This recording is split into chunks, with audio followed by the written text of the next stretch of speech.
안녕하세요, 뉴스반장입니다.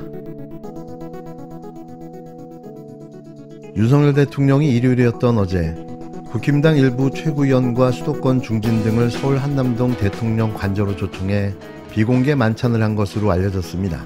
이날 만찬은 1시간 넘게 진행됐으며 윤 대통령과 참석자들은 의대 증원 문제와 의정 갈등, 지역 민심 동향 등 각종 현안을 놓고 이야기를 나눈 것으로 전해졌는데요.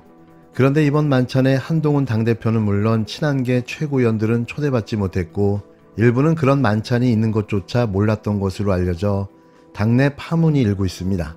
그냥 대놓고 패싱, 쌩까버린 거죠. 정말 뭐라든 역대급입니다. 얼마나 꼴보기가 싫었으면 이런 황당한 일이 벌어졌을까요? 집권여당 당대표를 패싱하고 대통령 만찬이 열린 기괴한 상황. 매일매일이 개그 콘서트입니다. 대통령이 일부 최고위원과 수도권 중진을 불러서 비공개 만찬을 가졌다. 네. 최고위원님은 초청 못 받으셨습니까? 저는 안 갔습니다. 안 간 건 확실해요. 연락을 받으셨습니까? 아니요, 연락을 받지 않았고. 그런데 그 비공개라는데 어떻게 이렇게 어저께 있었던 일이 바로 아침에 나오나. 그것도 참 특이하긴 하네요. 혹시 그러면 누가 참석했는지 혹시 좀 얘기 좀 들으셨어요? 잘 모르겠습니다. 제가 장동혁 최고위원한테 전화를 해봤더니 본인은 아니라고 그러고. 그리고 나머지 최고위원 중에서 뭐 진종호 의원 이제는 못 해봤지만 김민전, 이뇨한, 김재원 예. 이런 분들 전화했더니 전화를 안 받으세요 아침에 통화 중이거나. 예. 그래서 확인은 잘 못 해봤어요. 한동훈 대표도 참석 안 한 거죠? 네, 안 한 걸로 알고 있습니다.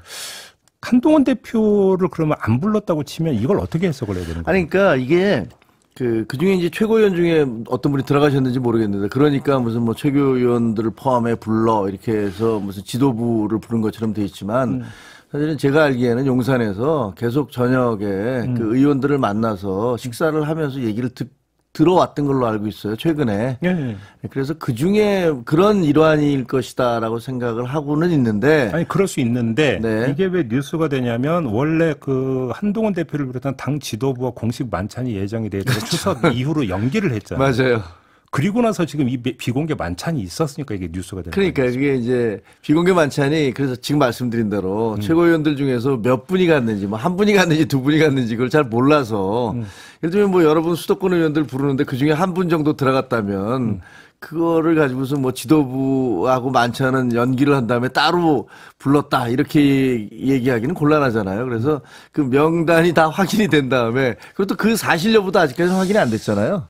한 대표 측으로 분류되는 김종혁 최고위원은 오늘 라디오 방송에 출연해 관련 질문을 받자 저는 연락을 받지 못했고 가지 않았다고 밝혔는데요. 또 일부 한동훈 측 최고위원은 자신처럼 가지 않았고 친윤계로 분류되는 다른 최고위원들은 연락이 닿지 않았다고 전했습니다. 김 최고위원은 용산의 메시지를 어떻게 읽어야 하냐는 질문에 좋게 해석하면 대통령실에서 다양하게 의견 청취 노력을 하고 있다는 것이라면서도 조금 삐딱하게 본다면 추석 이후로 연기한 여당 지도부와의 만찬을 왜 추석 이전에 하냐고 바라볼 수 있다고 애둘러 패싱당한 자신들을 위로했는데요. 그러면서 진실은 그 중간 어디쯤 있지 않을까 싶다고 우문현답 같은 말을 남겼습니다.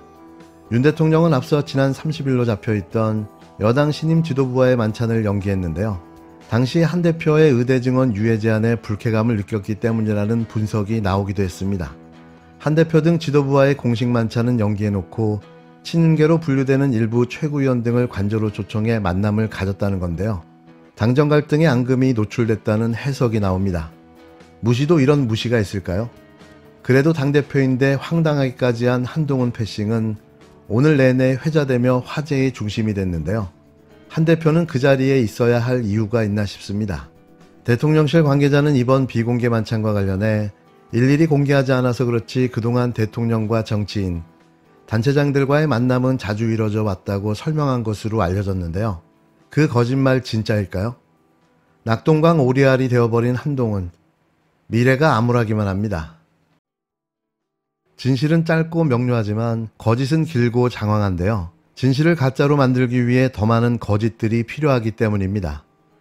이원석 검찰총장이 9일 출근길에 지난 6일 열린 검찰 수사심의위원회 심의 결과에 대해 국민 기대에 못 미쳤다면 모두 검찰총장인 제 지혜가 부족한 탓이라는 황당한 입장을 내놨습니다. 외부 전문가의 의견을 존중할 필요가 있다고 말했는데요. 그러면서 무려 8분 가까이를 그 터진 입으로 생각나는 대로 또 짓거려대기 시작했습니다. 그의 발언을 줄이고 또 줄여 2배속으로 압축한 게 3분 12초였는데요. 이런 말을 한다는 것 자체가 이미 제정신이 아닌 거죠. 퇴임을 불과 몇 주도 남겨놓지 않은 말년 병장다운 발언이었는데요. 아무런 책임도 죄책감도 느끼지 못하는 모양입니다. 수사심의위원회는 외부의 전원 민간 전문가로 구성된 독립적인 위원회입니다. 저는 수사심의위원회의 구성부터 운영, 결정과 공보까지 일체 관여하지 않고 수사심의위원회에서 독립적으로 결정하도록 독립성을 보장했습니다. 앞서 이태원 참사 때의 수사심의위원회도 그렇고 이번 수사심의위원회 결정에 대해서도 미리 제가 그 결정을 존중하겠다 말씀드린 바 있습니다.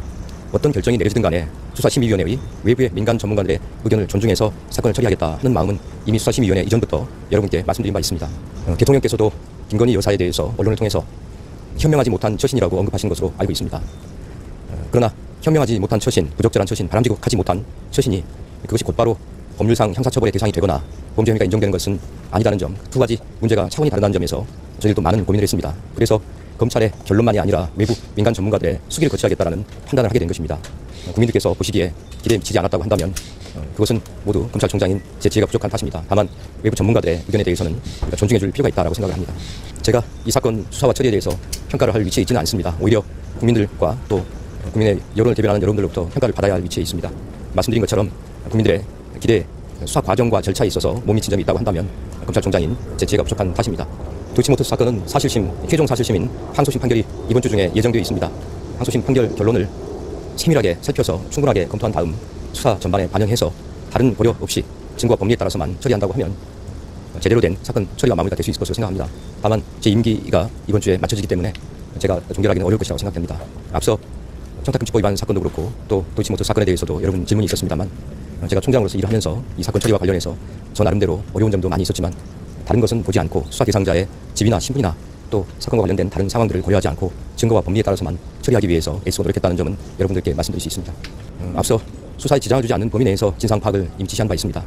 검찰은 옳은 일을 옳은 방법으로 옳게 하는 사람들입니다.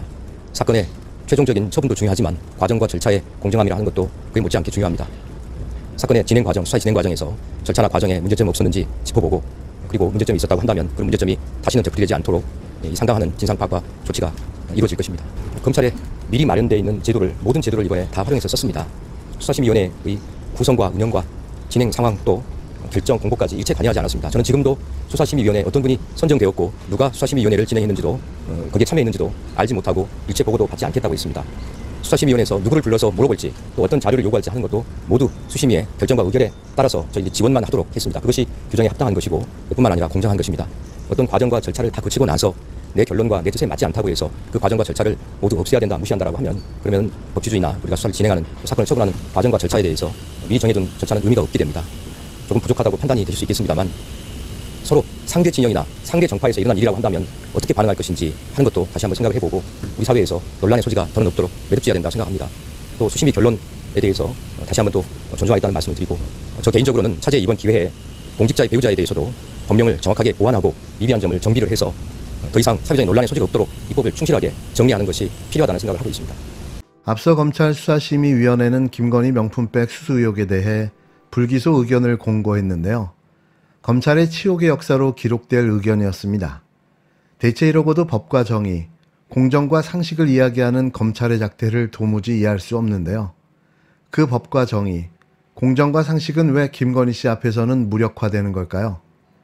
이 총장은 김건희 씨의 부적절한 처신이 있었으나 범죄 혐의가 인정 안 돼 고민이었다는 입장도 내놨는데요. 대체 이게 무슨 말일까요? 이게 진심 말인지 방귀인지 묻고 싶은데요. 미친 거죠? 어쩌면 이렇게 무책임할 수 있을까요? 결국 자신이 대놓고 공식적인 면죄부를 내주었는데요. 그러면서도 수심위 위원들의 명단과 어떤 의견들이 있었는지는 공개하지 못한다고 웅얼거렸습니다. 이로써 최악의 정치검찰 총장으로 역사에 남게 된 이원석 총장. 부끄러운 줄이나 아시기 바랍니다.